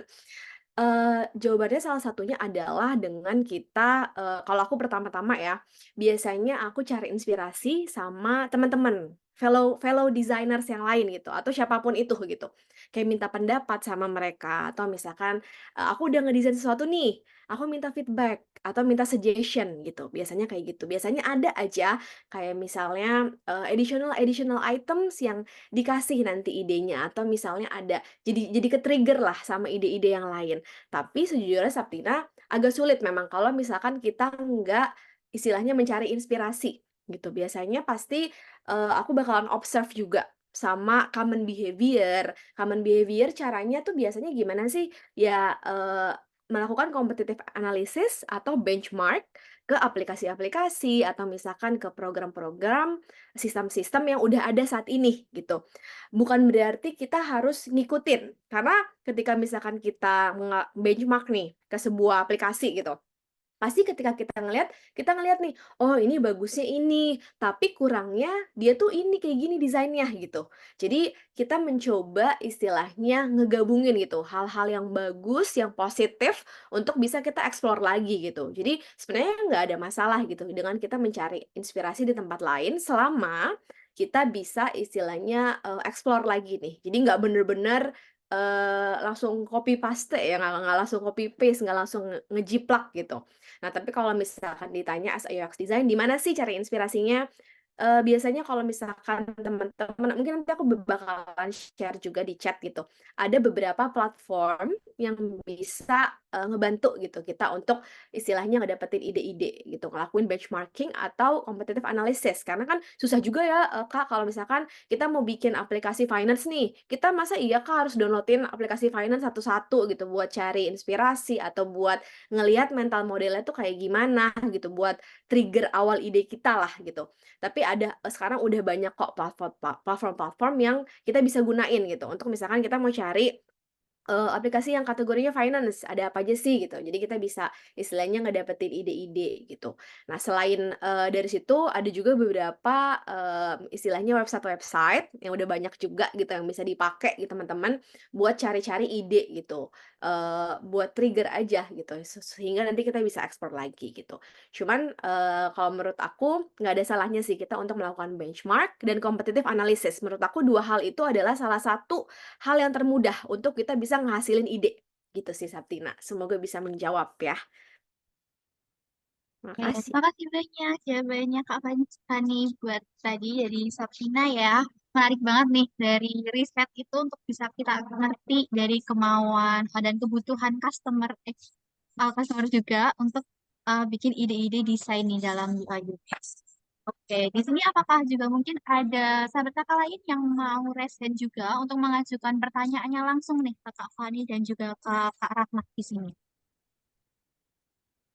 Nah, di sini juga udah highlight juga nih dari Kak Fani tadi terkait jawaban sebelumnya, yaitu terkait untuk bisa membuat benchmark dan juga competitive analysis gitu ya dalam pembuatan desainnya. Oke, di sini ada Adenur, silakan kita juga pertanyaan. Baik, Kak. Apa suara aku kedengaran? Iya, kedengaran suara. Oke. Silakan. Ada beberapa hal yang pengen aku tanyain, Kak. Pertanyaan pertama kayaknya bisa dijawab sama kedua pemateri kita. Kalau pertanyaan pertama tuh, aku sering dengar kalau selama kita masih kuliah, kita itu penting banget buat publikasi. Menurut kakak, apa emang buat publikasi itu sepenting itu? Terus kalau pertanyaan yang kedua, mungkin khusus buat Kak Fani, tentang kan aku juga bergerak karena aku kuliahnya di bidang IT, Kak. Jadi sering kali kita tuh dihadapin dengan pilihan apakah kita harus menguasai satu skill, kita unggul di skill itu, atau selama kita kuliah kita harus coba semuanya walaupun tidak secara menyeluruh. Menurut kakak seperti apa? Mungkin itu ya Kak, pertanyaan. Terima kasih. Boleh Rahma dulu mungkin? Oke, jadi pertanyaan tadi apakah publikasi penting? Menurut aku pribadi, publikasi itu penting kalau misalnya memang berniat untuk stay di akademik. Sepertinya kalau misalnya untuk pingin stay di luar akademik, belajar banyak misalnya kayak teknik atau skills. Pastinya kalau misalnya ketika kita ada publikasi, kita juga butuh skills gitu untuk itu. Cuma saya rasa kalau misalnya publikasi itu lebih penting ketika memang ada niatan untuk stay di akademia. Karena salah satu hal yang dilihat gitu pastinya ketika kita mendaftarkan untuk posisi-posisi pasti salah satu hal yang dilihat adalah publikasinya dan publikasi di mana gitu. Apalagi kalau misalnya dengar dari teman-teman yang jadi dosen di Indonesia ya, itu adalah salah satu yang menjadi salah satu poin penting gitu untuk pekerjaan di sana. Kalau misalnya ingin kuliah di luar gitu di bidang sains, publikasi itu membantu, ya. Apalagi kalau misalnya memang di jurnal-jurnal yang poinnya tinggi gitu, Q1 misalnya jurnal-jurnal Q1 itu memang penting gitu. Tapi di level S2, S3 tidak hanya itu yang dilihat pastinya, tapi skill apa yang bisa kita lakukan dan critical thinking itu menurut saya jauh-jauh lebih penting untuk ditunjukkan dibandingkan publikasi itu sendiri gitu. Jadi kalau misalnya memang punya publikasi yang bagus, tetapi skill dan critical thinkingnya nggak deep, itu juga akan menjadi suatu pertanyaan gitu dari pewawancara atau nantinya profesornya gitu bahwa oh iya role kamu di publikasi ini tuh apa gitu. Jadi kalau menurut saya sih skill dan critical thinking itu tuh porsinya jauh lebih, maksudnya lebih tinggi dibandingkan publikasi itu sendiri. Gitu. Iya, oke, berarti dari soft skill-nya itu juga jadi salah satu hal penting juga ya Kak dibandingkan publikasinya seperti itu. Gimana? Ini dari untuk pengembangan soft skill itu sendiri seperti critical thinking itu jadi salah satu hal poin penting juga dibanding Iya, di sisi iya. lain dari publikasi itu sendiri. Oke, Yes. mungkin dari Kak Iya. Fani, apakah ada jawaban juga terkait dengan publikasi ini? Siap. Makasih banyak sebelumnya Rahma, karena mungkin aku juga setuju sama Rahma juga ya. Menurut aku publikasi itu tergantung. Kita mau fokusnya kemana nih? Ini karena kalau tadi mungkin makasih Rahma udah ngejelasin kalau misalkan tadi di part yang tadi ya akademisi atau mungkin juga mungkin researcher, aku yakin itu pasti menjadi salah satu poin yang penting. Tapi mungkin aku bisa kasih info juga kalau teman-teman mau bekerja gitu misalkan di bidang terutama mungkin yang aku tahu saat ini IT. Selain publikasi, sebenarnya yang penting justru adalah, portfolio, gitu. Karena tadi Rahma udah mention, yang penting itu sebenarnya pasti nomor satu adalah skills ya. Gimana kita bisa ngasih lihat skill kita, tentunya kalau misalkan kita punya portfolio nih teman-teman. Portfolio itu adalah ya itu tadi, mungkin mirip-mirip kayak, kalau publikasi kan dia bener-bener, secara detail gitu ya, kayak hasil ya skripsi lah gitu mungkin. Tapi kalau misalkan portfolio kan bener-bener hasil kerja kita. Misal, kalau misalkan aku seorang UX designer, berarti portfolionya aku pernah ngedesain website gitu, dikasih lihat lah gitu, bentuk website-nya seperti apa. Kalau misalkan developer, dikasih lihat aku pernah ngoding apa gitu, kayak gitu. Jadi mungkin jawabannya, tergantung teman-teman itu aim-nya atau goals-nya kemana. Kalau misalkan teman-teman ingin bekerja gitu, aku saranin justru, teman-teman bisa buat portfolio, sehingga bisa di-show, nanti ke sebuah perusahaannya gitu bahwa kalau, teman-teman menunjukkan nih kalau memang teman-teman punya skill itu, makanya teman-teman bisa membuat dan juga membuat si portfolio tersebut, gitu. Yang kedua, mungkin, jawaban yang kedua tadi pertanyaannya, sebenarnya mendingan kita bisa semuanya tapi nggak mendalam, atau, satu aja fokus gitu tapi diperdalam gitu. Nah mungkin aku bisa bilang, tergantung, balik lagi tergantung. Kenapa tergantung? Karena gini, di mana-mana itu ada yang namanya generalis dan juga yang mungkin udah langsung spesialis gitu ya.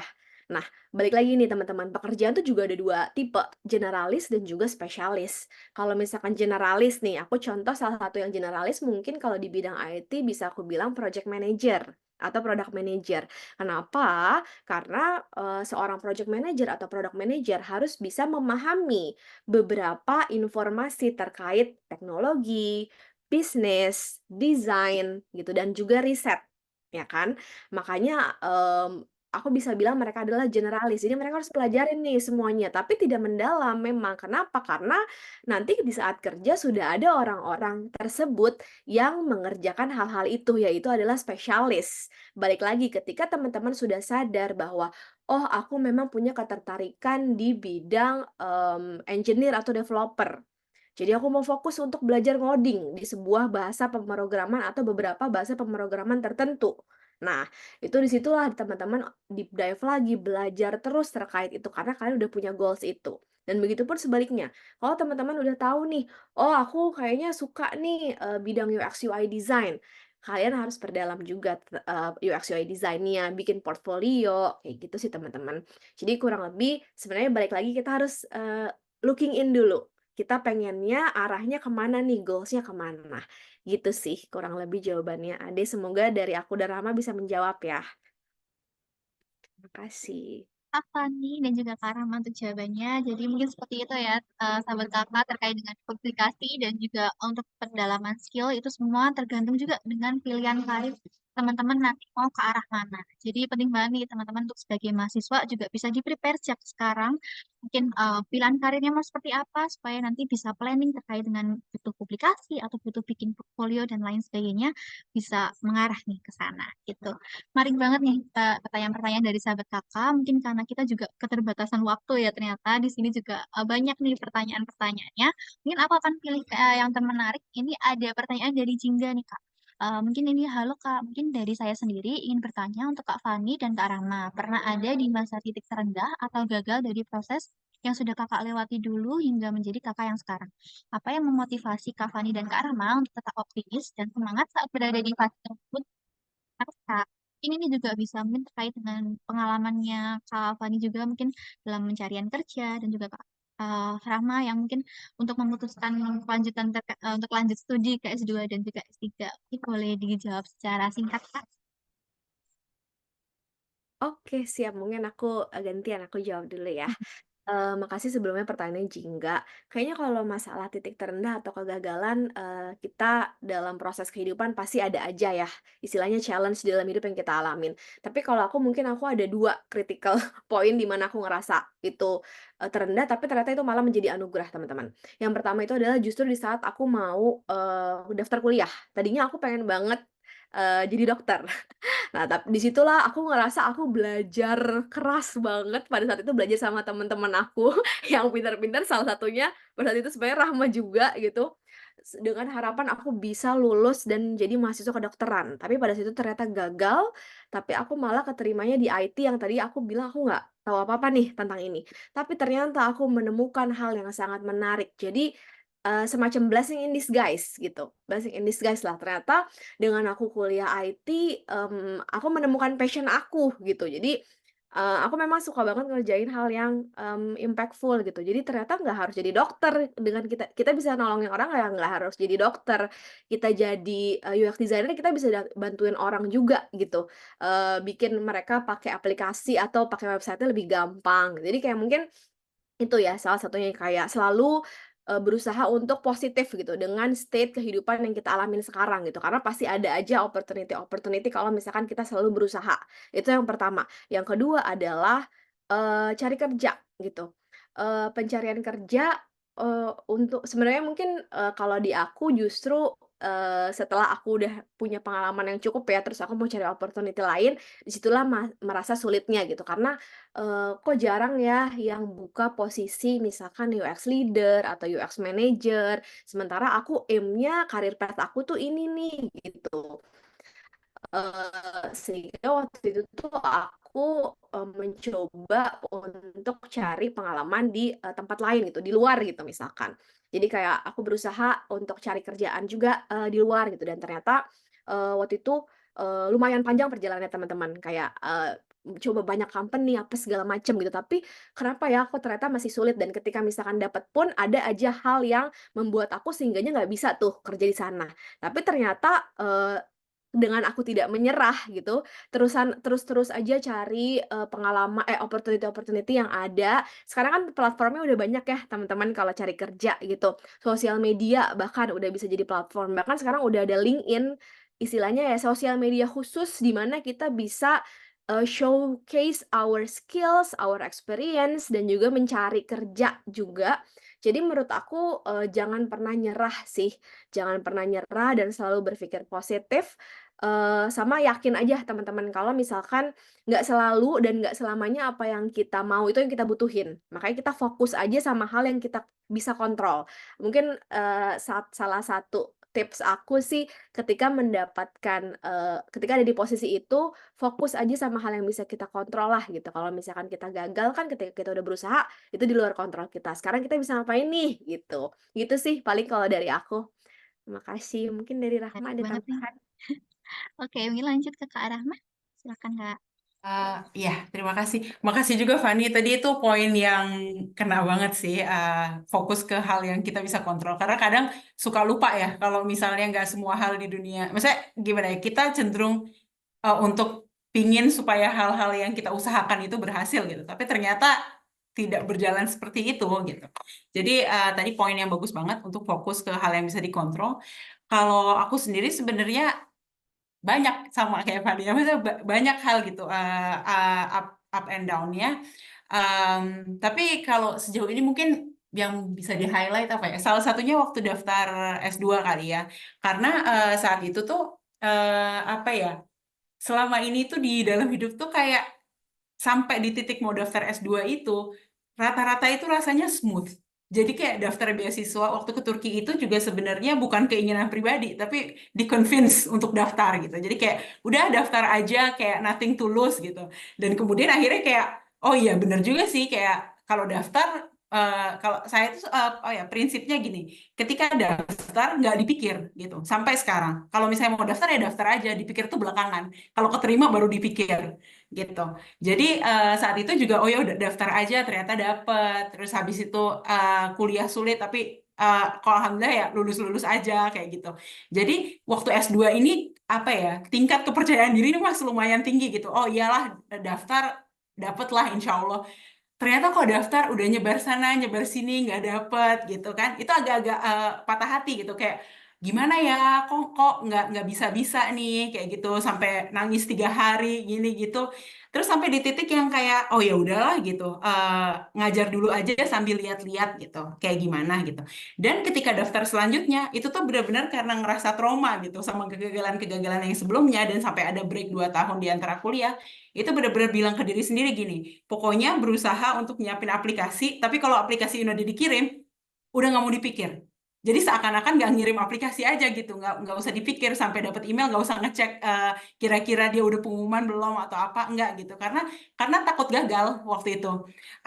Akhirnya dikirim, waktu itu ngirim 6 aplikasi, yang dapat cuma 1.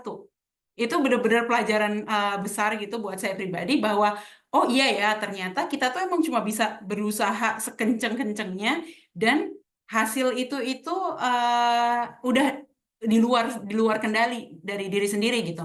Dan hal lain yang dipelajari juga ternyata ketika daftar beasiswa itu banyak ketemu orang-orang di platform-platform beasiswa yang kemudian jadi kayak ngobrol yang ternyata bahwa standarnya beasiswa tuh emang beda-beda aja gitu. Jadi kalau misalnya nih kita daftar beasiswa X terus nggak keterima, itu bukan sepenuhnya kemudian kayak salah kita. Jadi kita merasa bahwa oh kita nggak dapat beasiswa X karena kita itu nggak apa ya, kurang pengalamannya, kurang nggak mumpuni gini gitu. Maksudnya nggak sepenuhnya itu gitu, karena memang setiap beasiswa itu punya apa ya, punya kriterianya masing-masing. Karena ada satu orang yang dia masuk tahap terakhir untuk beasiswa Fulbright ke Amerika, tapi ke-reject di pemilihan awalnya, seleksi awalnya beasiswa Hungari gitu. Sedangkan kalau misalnya dipikir-pikir nih secara prestige, pasti lebih tinggi prestisnya beasiswa ke Amerika dibandingkan beasiswa ke Hungari gitu. Jadi saat itu salah satu pelajaran yang didapatkan adalah, oh ya udah gitu, ketika kita mau mengusahakan sesuatu, usahakan aja semaksimal mungkin, dan ketika kita udah ngerasa kita ngusahain semuanya, ya udah gitu, lepasin gitu. Kalau misalnya emang rezekinya emang akan datang gitu. Itu salah satunya. Pelajaran terbesar kedua adalah imposter syndrome. Jadi eh, ketika, maksudnya gimana ya, selama ini itu pernah dikasih pengalaman di mana bahwa saya merasa bahwa saya bisa gitu. Maksudnya ketika ngelakuin sesuatu, oh iya paham, oh iya bisa gitu. Tapi kita harus ingat bahwa apa ya, di atas langit itu masih ada langit, dan langit itu berlapis-lapis gitu. Jadi ketika masuk ke institut riset gitu, ngelihat orang-orang gimana mereka diskusi saintifik satu sama lain, pengetahuan dasar yang dipunyain gitu, dan apalagi kalau saya ngeliat kalau misalnya teman-teman saya yang dari Europe itu, mereka gini, mau salah mau bener, yang penting berpendapat dulu nih gitu. Kalau misalnya salah ya udah gitu. Kalau kalau di kita gitu, secara ini sangat-sangat generalisir gitu. Pasti ada orang-orang yang nggak seperti itu. Tapi kebanyakan kita ini kalau misalnya berpendapat takut salah. Duh, nanti kalau misalnya ngomong kayak gini, ntar gimana ya? Apa salah gitu? Nanti kalau misalnya aku ngomong kayak gini, terlihat bodoh nggak ya di depan orang lain gitu? Dan akhirnya mempertanyakan kompetensi diri sendiri. Nah, itu tuh sebenarnya kayak berlangsung lumayan lama gitu. Ketika di institut merasa kurang gitu, merasa bahwa kayak, oh bener nggak sih, pantas nggak sih sebenarnya ada di sini, ngelihat teman-teman tuh begitu oke dan apa kompeten di bidangnya kayak gitu. Dan itu tuh ternyata for a while mulai akrab sama teman-teman dan ngobrol, ternyata teman-teman di sekitar kita semuanya ngerasa hal yang sama. Orang-orang yang kita pandang bahwa oh iya dia dia bisa, dia keren banget, pendapatnya valid banget, dan kita ngerasa kita nggak tahu apa-apa, ternyata mereka pun merasakan hal yang sama gitu. Itu imposter syndrome itu terlihat ringan, tapi kalau misalnya terus-terusan kita rasain di dalam, itu memakan kepercayaan diri gitu. Jadi itu juga salah satu titik terendah selama 6 bulan memulai S3, karena merasa bahwa pengetahuan yang ada itu kurang gitu kalau dibandingkan sama orang-orang lain. Dan akhirnya di akhir belajar bahwa oh iya gitu, kalau misalnya we make it to this stage, ada sesuatu di kita yang memang dibutuhkan di pekerjaan ini, dan tanggung jawab kita adalah bukan merasa kurang, tapi gimana caranya kita terus memperbaiki diri kita, belajar terus supaya kita merasa terus berkembang. Dan dengan kita merasa bahwa diri kita terus berkembang, itulah sebenarnya kita akan menghilangkan imposter syndrome itu sendiri sih dari dalam diri. Itu sih dua hal. Oke, terima kasih banyak jawabannya Kak Rahma dan juga Kak Fani. Seru banget ya untuk jawabannya ini terkait ini juga udah termasuk sama semangat juga ya untuk teman-teman di sini mahasiswa yang mungkin akan planning juga karirnya ke depannya. Yang penting adalah untuk kita terus berusaha untuk berusaha sebaik-baiknya dan selalu mencoba seperti kata Kak Fani tadi, dan juga berdoa juga, menyerahkan, karena tidak semuanya kita bisa kontrol gitu. Jadi apa yang kita bisa kontrol adalah usaha kita untuk mempersiapkan karir kita ke depannya dengan sebaik-baiknya. Dan juga tadi dari Kak Rahman juga yang tadi menyinggung terkait dengan imposter syndrome yang mungkin sering menghantui gitu ya dalam perjalanan kita dalam meraih cita-cita, supaya kita bisa tetap pede aja gitu untuk mencoba segala sesuatunya dan percaya dengan kemampuan kita. Betul. Mungkin karena kita waktunya juga sudah mau selesai ya, dan juga tadi masih banyak nih sama sahabat kakak yang masih mengajukan pertanyaannya di kolom chat. Mungkin untuk yang belum terjawab, mungkin bisa diajukan langsung ya ke mungkin ke sosial medianya Kak Fani sama Kak Rama, mungkin bisa lewat nanti lewat Instagram atau lewat LinkedIn, boleh banget, nanti teman-teman bisa kontak untuk menanyakan pertanyaan-pertanyaan ini ke Kak Fani dan juga Kak Rama. Oke, mungkin karena ini juga sudah di akhir dari talk show kita, mungkin aku sedikit merangkum juga terkait dengan pembicaraan kita di Karir Kompas kali ini, yaitu terkait perjalanan di bidang STEM ini yang mungkin termasuk cukup berat ya, karena ada beberapa hal yang perlu teman-teman persiapkan, terutama juga ini terkait dengan bagaimana tujuan karirnya teman-teman. Jadi itu setelah teman-teman menemukan tujuan karirnya, teman-teman bisa mempersiapkan apakah untuk peningkatan skill di bidang apa yang teman-teman butuhkan, kemudian terkait dengan publikasi dan juga portfolio, supaya teman-teman bisa mempersiapkan karir dengan sebaik-baiknya. Dan juga dengan tips-tips dan juga saran dari Kak Rahma dan juga Kak Fani tadi untuk terus berusaha dan juga mempersiapkan yang terbaik dari hal yang bisa kita kontrol. Terima kasih banyak Kak Fani dan juga Kak Rahma untuk sharingnya yang sangat menarik nih terkait dengan karir dan juga perjalanan studinya di bidang STEM dari Kak Fani di bidang komputer dan juga Kak Rahma di bidang biologi dan bioteknologi. Ya, sebelum penutup nih, sebelum kita berpisah juga dengan Kak Fani dan Kak Rama, kita mau foto bersama dulu, sahabat kakak. Jadi silakan sahabat kakak bisa menyalakan terlebih dahulu kameranya, supaya kita bisa foto nih sebagai kenang-kenangan gitu ya dalam karir Kompas hari ini. Oke. Kemudian juga nanti akan aku sharekan ya untuk link evaluasinya di akhir. Oke, mungkin dari tim media boleh untuk memandu foto bersama kita kali ini. Baik, Kak Tika. Aku ada 2 slide. Ya, kita siapin gaya kita yang paling manis, senyum yang paling indah, yang paling bersinar. Aku mulai dari slide 1 dulu. 1, 2, 3. Oke, slide selanjutnya. 1, 2, 3. Oke, makasih sahabat kakak, Kak Fani dan juga Kak Rahma. Terima kasih. Terima kasih banyak semuanya. Seru banget sessionnya sayangnya. Waktunya ya, teman-teman. Beberapa pertanyaan yang belum bisa langsung dijawab, aku jawabnya tadi udah dibalas chat ya. Tips boleh banget ya. Nanti sahabat kakak bisa langsung ditanyakan pertanyaannya ke Kak Fani dan juga Kak Ramal lewat sosial. Juga ini berikut aku sharekan untuk teman-teman bisa mengisikan link evaluasi dan juga sebagai bentuk absensi ya dari bukti kehadiran sahabat kakak di Karir Kompas hari ini. Untuk linknya sudah aku sharekan di kolom chat supaya teman-teman ini juga sebagai syarat ya untuk sahabat kakak bisa mendapatkan e-sertifikat. Harap bisa segera diisi untuk deadline-nya besok ya supaya sahabat kakak bisa terekam nih kehadirannya. Dan juga berikut mungkin ada beberapa informasi dari Yayasan KKB. Kita ada lanjutan nih dari kegiatan Karir Kompas hari ini, yaitu ada Karir Ready. Nah, untuk kegiatan ini kebetulan hanya dikhususkan untuk YKK Awardee dan juga alumni. Jadi untuk sahabat kakak sebagai penerima beasiswa dari YKK dan juga alumni, terutama untuk mahasiswa semester akhir, kita ada sebuah kursus nih teman-teman workshop dan juga mentoring untuk teman-teman bikin CV, bikin LinkedIn, persiapan interview, dan lain sebagainya. Nanti teman-teman bisa pantengin dari buklet pendaftaran ini dan juga daftarkan di link berikut ini. Jadi bisa di screenshot atau nanti menunggu informasi lebih lanjut di grup WA YKK ya.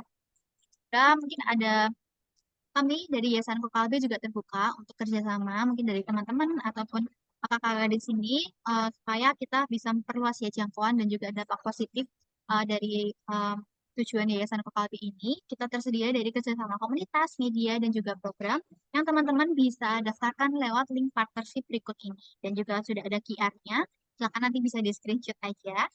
Dan selanjutnya juga teman-teman sahabat kakak semuanya jangan lupa untuk ikuti lebih lanjut ke media sosial Yayasan Kokalbe. Kita ada di TikTok dan juga di Instagram. Untuk info lebih lanjut mungkin terkait dengan Karir Kompas kita nanti akan share juga rekamannya dan juga beasiswa YKK dan kegiatan-kegiatan seru lainnya untuk di bidang pendidikan dan juga kesetaraan gender nih. Lalu teman-teman juga bisa bergabung lewat link community yang mungkin yang belum bergabung supaya nanti bisa mendapatkan informasi-informasi lebih lanjut terkait dengan kegiatan-kegiatan dari Yayasan Kokalbe.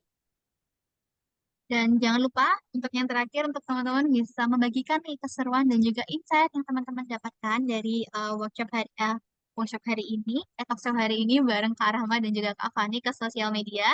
Nanti bisa mention dari akunnya Yayasan Kokalbe, akunnya Kak Fani dan juga Kak Rahma. Nanti ini teman-teman juga bisa nih simpan username-nya Kak Fani dan juga Kak Rahma untuk bisa untuk tanya-tanya. Nanti juga bisa pakai hashtag dari Karir Kompas STEM dan juga pastikan akunnya tidak di private supaya kita bisa lihat nih dari admin kita.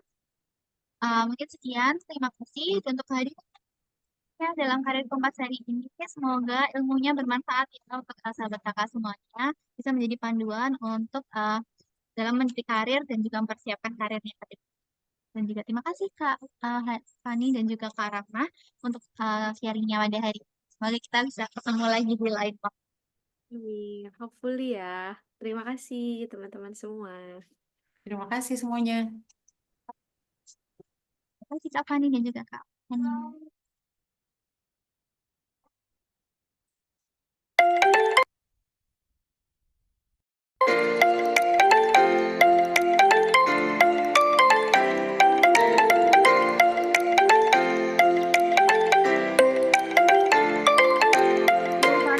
Thank you, Rahma. Sampai ketemu lagi. Dadah semuanya. Silahkan dapat Silakan. meninggalkan ruangan. Terima kasih jauh-jauh dari Austria udah di sini. Terima kasih. Iya, makasih juga Pung undangannya. Sampai Terima ketemu. kasih. Jadi reuni SMA ya. Iya sekalian. Terima kasih. Bye.